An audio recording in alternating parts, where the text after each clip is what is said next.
Bonjour, ici Marc-Antoine au centre du VR à Saint-Nicolas. Aujourd'hui, on va faire la démonstration d'un Air Cruiser 28 RD. On va commencer par faire une tournée à l'extérieur pour ensuite se diriger dans l'unité. Donc, on commence à l'avant. Dans le premier compartiment, on a un de nos deux réservoirs 30 livres de propane. Le second se trouve de l'autre côté. On a un coffre de rangement qui fait bord en bord de l'unité. On a le contrôleur du panneau solaire qui est là, donc lui va simplement afficher le voltage de la batterie et l'ampérage auquel les panneaux solaires chargent la batterie. En haut, c'est un interrupteur pour l'éclairage, la barre de LED qu'on voit ici. Et de l'autre côté, on a une prise câble satellite pour la télévision ainsi que prise 120 volts. Dans la cuisinière extérieure, on a un tiroir de rangement, un réfrigérateur qui fonctionne sur le 120 volts. On a une roulette pour modifier l'intensité. Le barbecue, lui, on va simplement le débarrer pour avoir une plaque de cuisson à l'extérieur. On a le tuyau pour le connecter. La connexion de propane va être sous le véhicule, juste là-bas.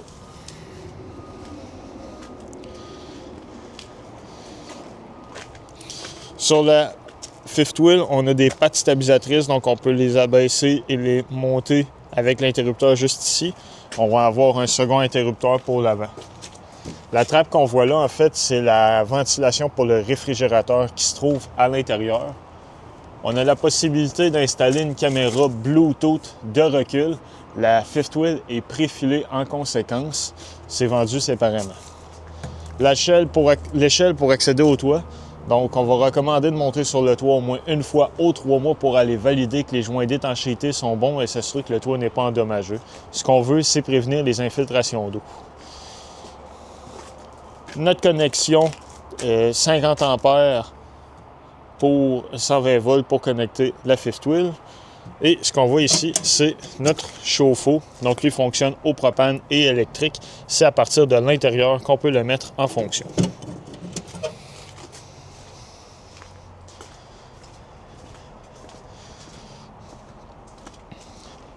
Ce qu'on voit ici, c'est la sortie pour la fournaise qui fonctionne au propane. Et en dessous, notre tuyau pour effectuer la vidange des eaux usées. On en a un second qui se trouve à l'arrière des roues. Et les valves, on va les retrouver ici, dans la console. Donc, c'est là qu'on va gérer notre eau. On voit la valve noire ici qui va être pour vider l'eau noire, l'eau de la toilette. Et l'eau grise pour vider l'eau des éviers et de la douche. Quand on effectue la vidange, on va toujours commencer par ouvrir la valve noire en premier. Quand c'est vide, on va rincer notre tuyauterie avec l'eau grise. Le CT Water Connection, donc c'est là qu'on va connecter l'eau de la ville ou du camping. Le tank flush, lui, va servir à rincer notre réservoir d'eau noire. Quand on commence à avoir des mauvaises odeurs qui s'accumulent, on va connecter l'eau ici, puis à l'aide de jet, ça va rincer l'intérieur du réservoir. Très important, il ne faut pas oublier l'eau connectée ici, car ça va monter dans le réservoir au point de déborder par la toilette à l'intérieur. On a une douchette avec l'eau chaude et l'eau froide et l'emplacement pour remplir notre réservoir d'eau fraîche. Donc, le réservoir d'eau fraîche va nous donner de l'autonomie sur la route ou si on n'a pas accès à l'eau de la ville ou du camping, on va pouvoir activer la pompe à eau pour utiliser cette eau. On a des connexions satellites et de câbles supplémentaires juste ici. Le second réservoir de propane de 30 livres qui est de l'autre côté. En avant, on a un interrupteur en dessous de la lumière pour l'éclairage. Le contrôle pour monter et baisser les pattes, donc lorsqu'on veut atteler le véhicule. Ici, c'est l'emplacement pour connecter un panneau solaire portatif. Donc, la fifth wheel est préfilée en conséquence. Très important, le panneau solaire qu'on va connecter doit avoir un régulateur de courant intégré. Dans le coffre avant, on va avoir l'emplacement pour connecter une batterie. On a le coupe-circuit principal. Donc, lorsqu'on veut couper complètement le courant en 12 volts, on va mettre le couteau à off lorsqu'on le remise en même temps. Ou quand on se sert de la fifth wheel pour avoir notre courant, on va le mettre à on. Ce qu'on voit ici, c'est notre contrôleur de panneaux solaires supplémentaire. Donc, sur lui, on va avoir encore le voltage de la batterie et l'ampérage auquel les panneaux solaires chargent celle-ci. On a la barre ici qui va servir à fermer les slide-out en situation d'urgence.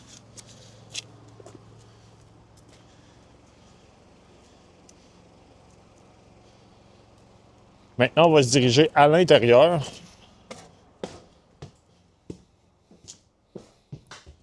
Donc, une fois à l'intérieur, on a la télévision de marque Connex. Il y a une barre de son qui est intégrée. Elle peut se gérer indépendamment. Donc, on peut connecter notre téléphone sur la barre de son pour faire jouer de la musique. Celle-ci va aussi faire jouer le son de la télévision. Il y a une antenne qui est située sur le toit. L'antenne va servir à capter les postes digitaux disponibles. La manière d'y parvenir, on va aller dans les paramètres de la télévision et effectuer un channel scan. Lui, ce qu'il va faire, c'est qu'il va détecter s'il y a des postes de disponibles. Un exemple, au centre d'hiver à Saint-Nicolas, on va capter 3 à 4 postes différents. Cette étape-là est à recommencer dès qu'on va se déplacer avec la fifth wheel, et ce pour chaque télévision au besoin. En bas, on a un foyer électrique qui fonctionne sur le 120 volts. Donc, c'est une source de chauffage supplémentaire. On va pouvoir modifier l'intensité de la lumière, différents éclairages et aussi l'intensité de la chaleur. Dans la cuisine, on a un micro-ondes qui va servir aussi de ventilation pour la cuisinière. Donc, on a la fonction de ventilation juste ici, 2 vitesses différentes. À l'extérieur, il y a une trappe qui peut rester barrée. Donc, on doit s'assurer d'aller l'ouvrir complètement pour que l'air puisse sortir. La cuisinière, elle fonctionne au propane. Donc, pour l'alimenter, en fait, on va simplement ouvrir les gaz et effectuer les étincelles. Pour la partie du four, on doit ouvrir les gaz et à l'aide d'un briquet, aller allumer directement sur le pilote. On a notre évier avec l'eau chaude et l'eau froide. Le réfrigérateur, lui, fonctionne électrique 120 volts et propane. Donc, on a les contrôles juste ici pour le mettre à on ou à off. Et lorsqu'on le met en mode automatique, il va toujours prioriser le courant 120 volts. Et lorsqu'on va déconnecter, le courant va automatiquement tomber au propane.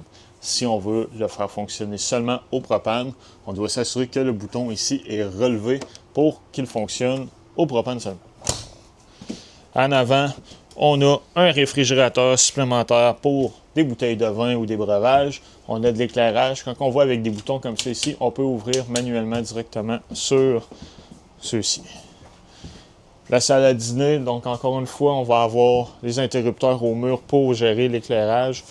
On a fauteuil causeuse, donc on a les poignées de chaque côté, en fait, sont électriques pour relever les repose-pieds. Prise de courant ici au bout de l'îlot. Et celui-ci va être un divan-lit, donc lorsqu'on veut le déployer, on a simplement besoin de tirer dessus pour avoir un lit supplémentaire pour dormir. Dans le panneau ici, c'est notre moniteur principal. Donc on a notre niveau de la batterie, réservoir d'eau fraîche, eau noire 2, eau grise 1 et la galerie.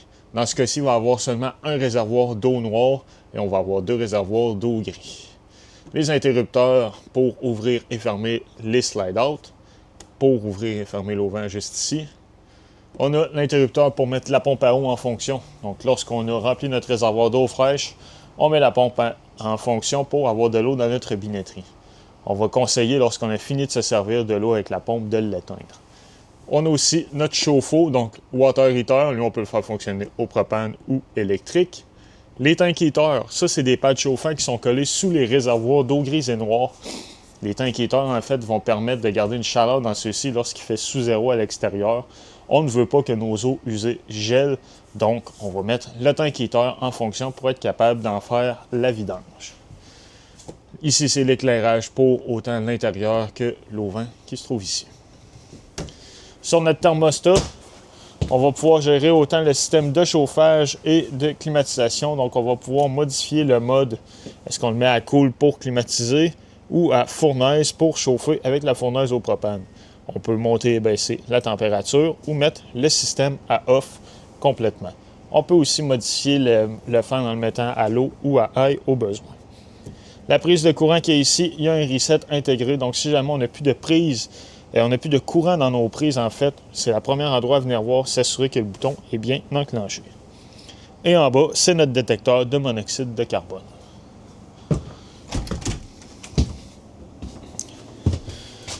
Dans la salle de bain, on a une toilette qui fonctionne au pied pour flusher. On a une douche conventionnelle avec l'eau chaude et l'eau froide. La ventilation au plafond. Donc on a un bouton pour mettre le fan en fonction et on tourne la roulette pour l'ouvrir. Ici, c'est l'interrupteur pour l'éclairage. On a une prise supplémentaire de courant 120 volts avec un reset, donc un autre endroit à venir vérifier si on n'a pas de courant. Notre évier avec l'eau chaude et l'eau froide. Et dans la chambre, de chaque côté du lit, on va retrouver des prises de courant, des prises USB, de l'éclairage sous les cabinets. Il y a un interrupteur supplémentaire pour une lumière d'appoint. Et face au lit, on a l'emplacement pour installer une télévision au besoin. Donc, on a des connexions pour le câble et prise 120 volts. Dans la partie du slide-out ici, en fait, c'est du rangement, tout simplement. Lorsqu'on va refermer les slide-out, on va toujours s'assurer que les panneaux sont bien fermés pour éviter de les crochir. C'est ce qui conclut la démonstration de la Air Cruiser. Si jamais on a des questions concernant les électros, on a tous les manuels d'utilisateurs dans la pochette. Donc, pour faire de la programmation ou quoi que ce soit, on peut y trouver l'information. Merci.